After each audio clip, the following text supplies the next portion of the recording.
guys have Minnesota sports flowing in their veins. Mackey and Judd on Score North and ScoreNorth.com. Reckless speculation. No Mackey for this one, but you do have Zolgad, you do have Declan Goff, and the most important person on a Reckless Speculation Thursday is the man who comes not only to recklessly speculate with the rest of his buddies, but also, yes, you, Darren Doogie Wolfson, you come with the information that only insiders get and that people absolutely love. It's why they tune in on Reckless Speculation Thursday, and it's why we love to talk to you on a day that is hallowed as one of the greatest, if not the greatest, of the week. Oh, it's not even close, Judd. Welcome, not even sir. Close. I want to start here. I want to start. Well, the start. How about this? What's that? Yeah, go ahead. Well, go ahead. Start of the NFL offseason. I'll get to some reckless speculation here in a bit. Yes, you will.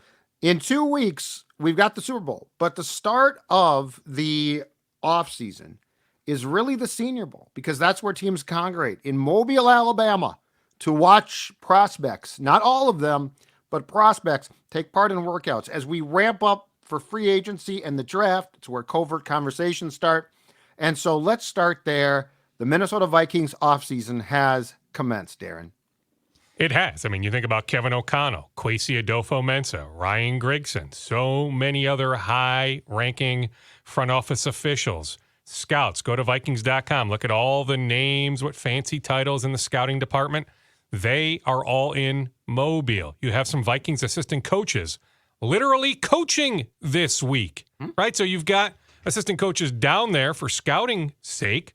You also have some of their staff helping during practices and what have you. So the Vikings are gaining all sorts of knowledge, sometimes intimate knowledge this week. Perhaps the most important thing about being in Mobile this week is the face-to-face interaction you have with all these prospects. So they changed the interview process starting this year. So the Vikings literally will spend at least 10 minutes with every prospect at the Senior Bowl.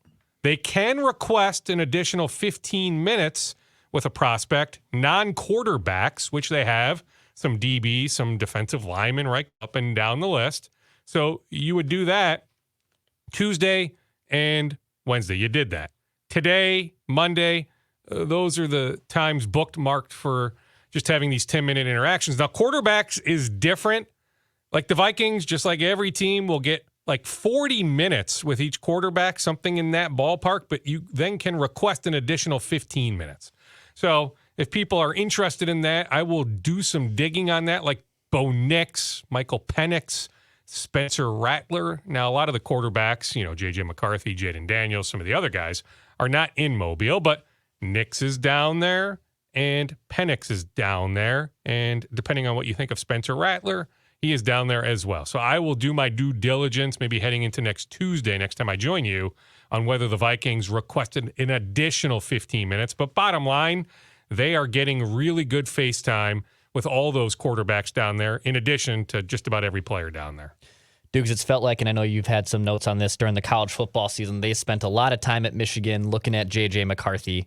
Now they're looking at Bo Nix, and obviously right now at the Senior Bowl, they're going to get a look at Michael Penix. If you were guessing, do you think internally with the due diligence that they've done, it feels like they've done a lot so far on J.J. McCarthy. Do you think Bo Nix is close on the amount of due diligence that they've been able to do? Do they want more vetting on him? It just seems like J.J.'s been the one that they've really liked and targeted a lot.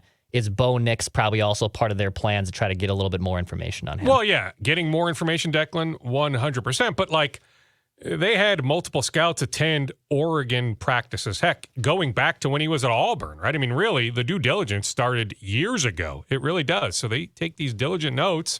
They save all those notes.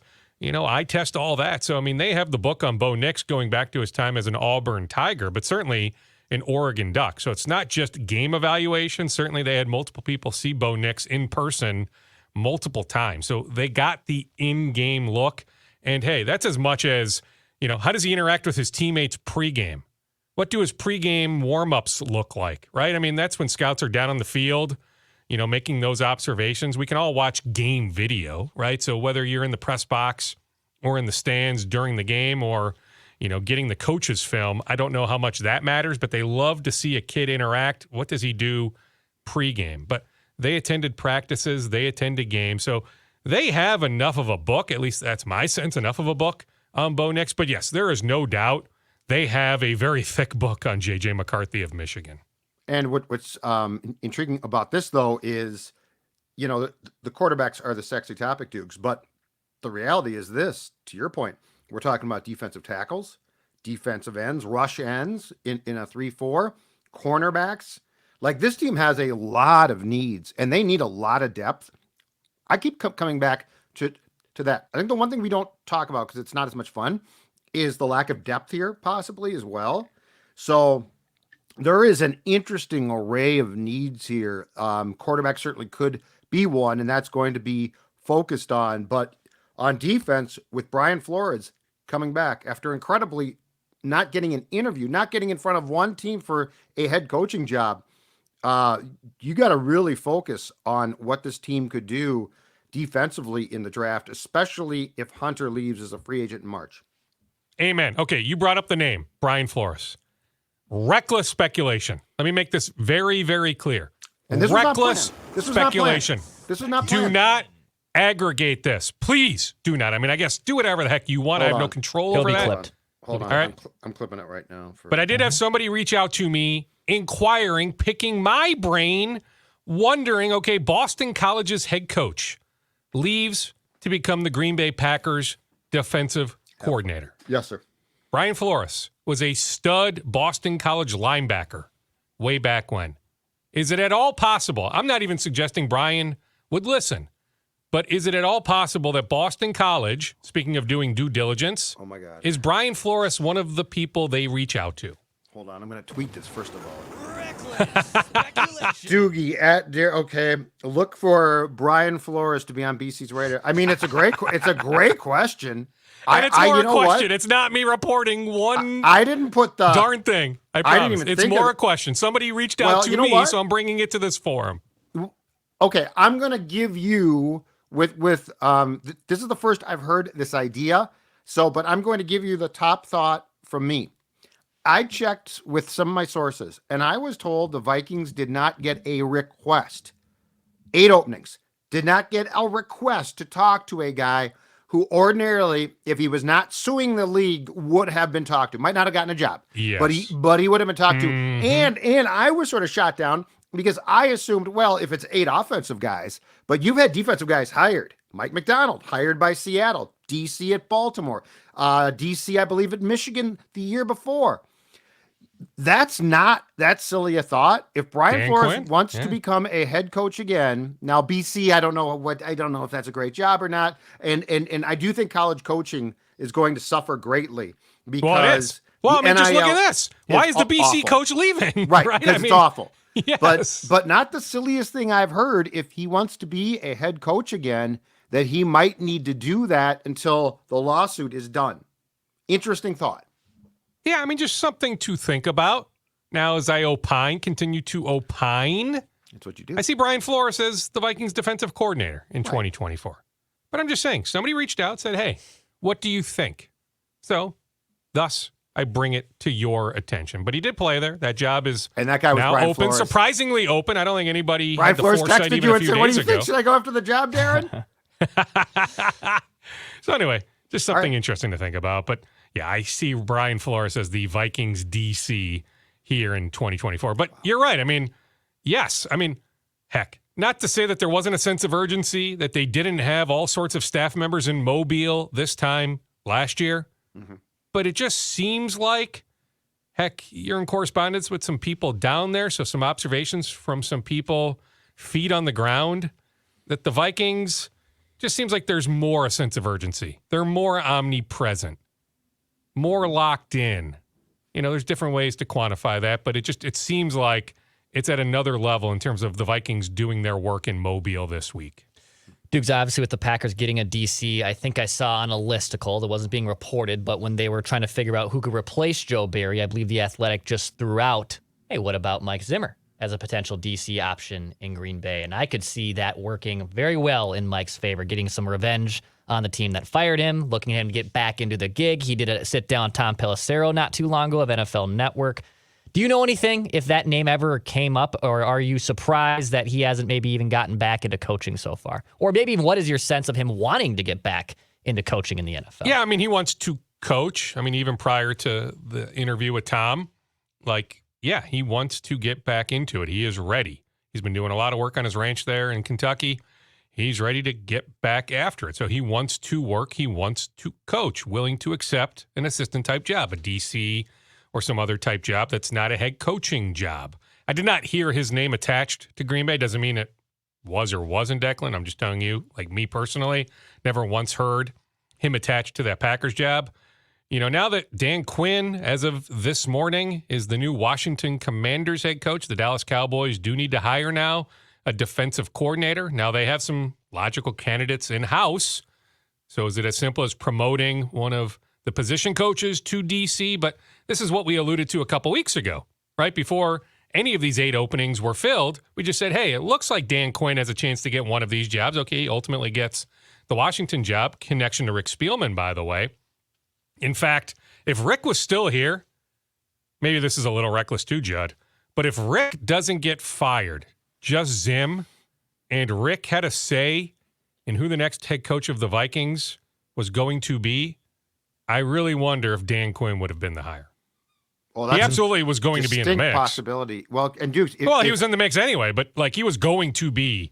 If you recall, that's one of Rick's guys. If you recall, when Rick first got here, and at that time we didn't know his control, and it turned out, in hindsight, Childress had basically the de facto GM job. But if you recall, at that point in time, we talked about if Childress goes, would Rick hire Dave Wannstedt back then? He loves his defensive guys, loves his meat and potato guys. Zimmer was one, Wannstedt was one, Dan Quinn's one. So yeah, I think that's exactly right. So on the reckless speculation path, here's another one, and I'm going to lead you down this path, so I'm not going to blow it right away. But I have a question. Let me reach out. I'm going to hold your hand. Okay, I'm following you. Okay, I'm leading you down the path. Grab my shoulders. And we opened today's Purple Daily episode with a talker about the fact that there have been 8 coaching changes in 2023 or after. I believe in the last 2 years, there have been 13 coaching changes, and Mackey found a stat that something like the last 20 coaches or something last an average of 3.5 years per term, which is incredibly short. So here was our first question, and it could involve Kwesi too, but we focused in this episode on O'Connell. What do you sense with Kevin getting a 4-year contract? And by the way, the Carolina and Seattle guys, first-year coaches themselves, got 6 years. Mm-hmm. What is your sense on the potential for an O'Connell extension this off season, or him going into 2024 with a tremendous amount of pressure to win? Because I will say this, for the most part, as you know, 4-year contracts are not the norm. 5 is probably the norm. 6 must be the new sort of norm. But it is, I don't think it gets discussed enough that the Vikings gave their GM and coach relatively short-term contracts. I'm glad you brought this up. I can see a contract extension happening before the start of the season. Okay. That they love him that much. For both or just Kevin? For sure, Kevin. Okay. Not sure on Kwesi. I mean, maybe they're attached in that regard. They don't have the same representation, but maybe they are. But Kevin, yes. I absolutely can see a contract extension for Kevin before the season starts. Yes. All right. So here's part 2. Mm-hmm. And this is reckless as it gets. This is, don't aggregate this. Too late. In fact, AJ's clipping it. AJ. In fact, if you don't like reckless Joe speculation. Nelson, all ears right now. Joe, Adam, come on. Click it. Click away. Though, if the Vikings have a disappointing 2024 and O'Connell doesn't get an extension, we all know that the Wilfs' pride and joy remains the New York Football Giants. We know they love Bill Parcells. Now, Bill Parcells is long retired. I'm not going down that path. But for you youngsters out there, Bill Parcells once had an assistant, a defensive coordinator. His name, William Belichick. Bill Belichick is clearly going to have to take a year off. If the Vikings disappoint in 2024, do you think there's any way, because I don't think Bill wants to retire. I really don't. I think he's been forced to. I think he was not nearly the hot candidate that we expected. I think he probably wants a ton of control. We can debate this. We can debate how good he is right now. But I got to be honest, I've covered him for a long time. It would not surprise me if the Wolves at least shot their shot with Bill Belichick if they have a disappointing 2024. What do you think? All right, my rebuttal. What exactly does the 2024 roster look like? Is Kirk Cousins on the roster? Is Danielle Hunter on the roster? Let's say they are, and it disappoints. Okay. Like, I'm not dismissing it. No, all right, I'm those two guys are back. Reckless speculation. It's a Thursday reckless speculation. Safely. Each is under contractual control then for 2025, right? If Cousins is back, in all likelihood, he's back and here, not just in 2024, but also in 2025. Right? Yep. Am I right in? Yep. Go down the path. The path you're going down? Yep. Nope, you're right. And they have to have a disappointing year. Like, how do you define disappointing year? Miss the playoffs, win 6 or 7 games again. But you don't look like you're making progress. But do injuries just derail the season? No, let's say they don't. All right. Let's say they just have a disappointing There's a lot year. going on there, Judd, but I mean, Kirk Cousins coming off you could sell Achilles. me on that. Yeah, you could You sell me on resign that. him, it doesn't go well. I'm just saying that the But Giants like if they decide, okay, like Shooter threw out there, what, 290 to get Cousins back? And I'm not sure the Vikings would go that high. Like I still feel like there's a price point that they won't exceed. Agreed. And $45 million a year seems a little too thick. Again, I'm opining there. I'm not reporting that. I'm opining. All right, but that's just my sense that that's just too much. All right, so if you're going quarterback at pick 11 or you move up or maybe you go cornerback or defensive lineman at pick 11 but then move into the back of the first round, nab, the Oregon quarterback, Washington quarterback, McCarthy from Michigan, whomever. So you've got this young quarterback. I don't know then if I see Bill Belichick here in 2025. Okay, yep. I just don't in that scenario. Duke's going to the Twins, so obviously they finally make a big move. They trade Jorge Polanco for 4 players, get a couple major league guys back, couple prospects back, but then Derek Falvey also saying we're going to use some of this surplus they got in the money in the trade to maybe go after a bat. What are you hearing? What are you knowing? Where are you kind of connecting dots of who could be on the Twins' radar to maybe bring in as a free agent bat? Yeah, I mean, it really has picked up the last 48 hours. All sorts of phone calls received, phone calls made, text messages sent, text messages received. Trust me, at this point, as we now flip the calendar to February, the month that spring training begins, a lot of agents are getting antsy. There are so many free agents still on the board. These agents representing these free agents are trying to be proactive, right? So they are reaching out. They see a clear need for the Twins, whether at first base or corner outfield, especially these agents that represent these right-handed bats. So in many ways, it's these agents reaching out to the Twins saying, hey, my client is an ideal fit for you guys. But the Twins have been receptive the last 2 days. So yeah, the hot stove finally getting hot the last 48 hours, Declan. Heck, they still are kicking the tires on free agent starter Michael Lorenzen. Now, I don't think Lorenzen ends up here, but it's not like 100% moving off the idea of acquiring a starting pitcher. Plus, hey, could trade talks reemerge? I mean, we've touched on this, right? Like Corbin Burns. Of course they've chatted with the Milwaukee Brewers. I don't think the Brewers are trading Corbin Burns, but what if things change? The Twins now acquired an additional top 100 prospect in the Polanco trade. The Twins have ammo if they want to strike on one of these really good starters that's available via a trade. But yeah, I think right now the fixation needs to be on even more so an outfield bat, not necessarily a first base bat, but they could do both. Like I had one agent tell me, hey, like maybe, like if they wanted to, like just one example, right? Because these are two guys that are on their radar, right? I mean, we can debate how high on the radar, but like Randall Grichuk, Garrett Cooper. I mean, you could do both, right? Even though you're slashing payroll, you don't want to spend an absurd amount of money. You could do 1-year deals with both those guys. So you could add a first baseman and an outfielder. Now, we can debate whether Randall Grichuk can even play center. In his mind, yeah, he's still capable of playing some center, maybe more so a corner outfielder, mashes lefties. I don't know if you want Randall in the lineup so much against righties, but you'll face enough lefties that you could do both of those. Or do you just sign somebody like Adam Duvall? I mean, how many times have I brought up that name? They've had interest in Adam Duvall in the past. But like Donovan Solano would love to be back, Declan. So that's what I'm saying. There are so many guys still on the board. I mean, I've not heard of Jorge Soler's team, but he's still out there. JD Martinez. The Twins have a great relationship with JD's agent, Scott, right? So now JD is strictly a DH. Soler, probably just a DH, but you might feel okay putting Soler in one of the corner outfield spots. But these are guys still all available. So they are going to sign at least one of these guys. And I think it'll happen probably in the next week or so, maybe less. And I'd probably put Duvall top of that list. Now, I've been asked a lot, Declan, about Tommy Pham. Here's what I'll say about Tommy Pham. He's another guy that's available.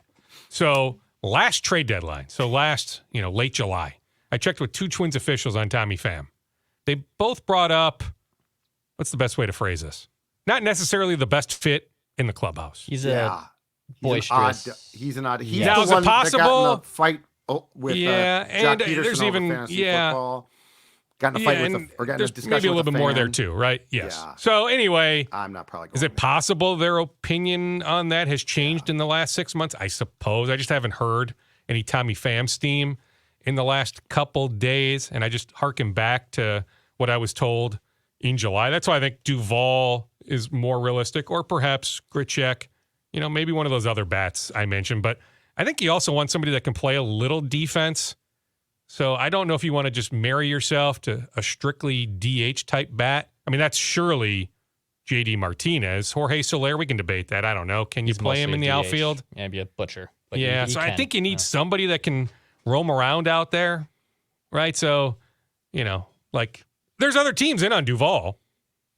Like the Reds are looking for an outfielder. The Padres are looking for an outfielder. There's some other teams as well. I would imagine the Red Sox have some interest in retaining Adam Duvall. But that certainly is a name I would keep an eye on. Is Max Kepler safe now? Well, being traded? you know what? Based on the way Rocco was gushing about Max last week at Dunkers. Now, remember, that's also supposed to be secretive, right? You're not supposed to hear anything that happens at Except Dunkers. for Shooter, who loves to get stuff from it and then report it. Yeah, well, there's 100 people in the room. Of course, stuff's going to get out. But based on the way Rocco was talking about Kepler at Dunkers last week, I'm telling you, I will be surprised. I'm not saying, no way, no how he's untouchable. Sure. But at this point, I'll be surprised if Max Kepler's not the starting right fielder on March 28th, opening day in Kansas City. One name, Dukes, that I threw out to these guys on a Twin show. Speculation. Maybe plant some seeds here. Maybe check in on this one. How about Anthony Santander in Baltimore? Entering the last Love year him. of his deal. Big bat for them in that young and up-and-coming Orioles team, but they also have just a boatload of prospects ready to pop and take other spots too. And that Baltimore team is still second to last in payroll. Santander's the second highest paid player on the team. I could see a fit there. Big fan. I mean, you can also look at Tampa, like Harold Ramirez. Yeah. Right? I mean, Tampa's always looking to wheel and deal. Yeah, I hadn't thought about Santander. Big fan, though. Big fan. I mean, Baltimore's got big expectations, Declan. Are they really moving him right now?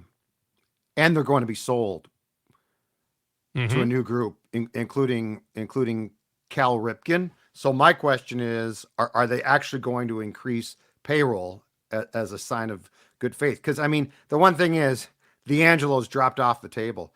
As far as TV goes, Darren, Athletic had a very interesting breakdown of things with the RSNs, including the free agent Twins, and said that the Twins are among the teams expected to land back on Bally's for a year. Mm-hmm. Makes sense. Yeah. I talked to some folks at the luncheon last week. It sounds like something is coming soon. Mm-hmm. My fear is this. I think there's a great unknown on streaming. And that to me, the games are going to end up on TV. So 54-year-old Judd can watch the games. But baseball's not concerned about me. They're concerned about your kids. They're concerned about younger people. What do we know about They just that? watch TikTok. Because, well, that's true. And they watch the highlight packages. And this is that's a very good point.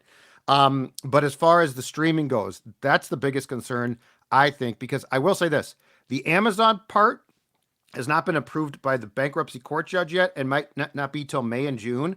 And I was told there is still a chance that they could bail. And if they bail, you're back to Bally streaming it. And that is absolute disaster, as Declan and you can tell me. Oh, absolutely. Now, here's what's not unknown. They've known for a while that all along they were never touching the $50-something million they made last year on their local TV rights. That whatever this look is for 2024, and yeah, I mean, it sounds like it'll look like it did last year, but like they've never, put it this way, they've known they never were going to touch, what was it, $54 million they made in the final year of that deal? More than we 54, thought. 55. Yeah. They were never touching that. So they've been able to plan all along. That's partly why they went on the record so early in the offseason that they were going to cut payroll. Interesting. I will say this as a problem, because it's not a Twins thing. It's a baseball thing. You've had a lot of teams. It's almost a form of legal collusion.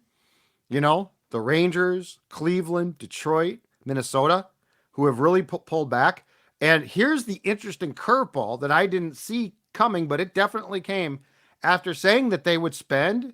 Your buddies with the Red Sox, who have NESN, which is their own network. It's like, yes, it's like the Dodgers.